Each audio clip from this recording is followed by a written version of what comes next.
27व्या राष्ट्रीय युवा महोत्सवानिमित्त पंतप्रधान नरेंद्र मोदी 12 जानेवारीला नाशिकमध्ये येत आहेत। हा कार्यक्रम यशस्वीपणे पार पाडण्यासाठी योग्य ते नियोजन करण्याचे आदेश मुख्यमंत्री एकनाथ शिंदेंनी दिलेत। एकूण 20 समित्यांची नेमणूक करण्यात आली असून 75 शासकीय अधिकाऱ्यांवर विविध जबाबदाऱ्या निश्चित करण्यात आलेल्या आहेत। दरम्यान तपोवनातील या मैदानावरून तयारीचा आढावा घेतलेला आहे प्रांजल कुलकर्णीने।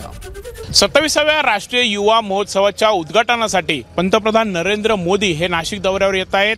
तपोवनातील याच ठिकाणी खरं तर त्यांची सभा देखील पार पडणार आहेत। इथे उद्घाटन समारंभ होणार आहेत आणि त्याच पार्श्वभूमीवरती आपण बघत आहोत युद्ध पातळीवर अशी तयारी सुरू आहे। नाशिकला खरं तर या महोत्सवानिमित्त ब्रँडिंगची एक मोठी संधी आहे, त्यामुळे हा कार्यक्रम यशस्वी करा।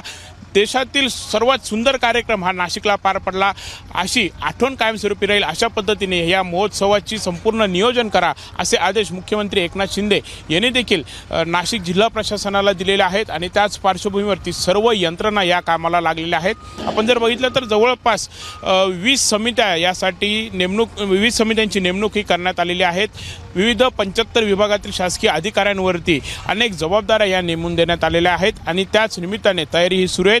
या महोत्सवासाठी जवळपास देशाच्या कानाकोपऱ्यातून 8000हून अधिक युवक यासोबतच खेळाडू जे आहेत ते नाशिकमध्ये येणार आहेत। आपण समोर जर बघितलं तर याच मैदानावरती आपण जर बघितलं तर जर्मन टेक्नॉलॉजीवरती आधारित इथे 40 बाय 80 फूट असा भव्य मंच हा उभारण्यात आलेला आहे।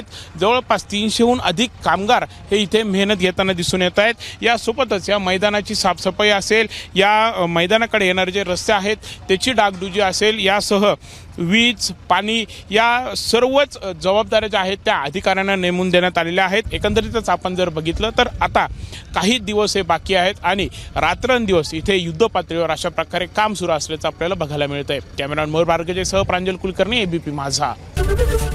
एबीपी माझा, उघडा डोळे बघा नीट।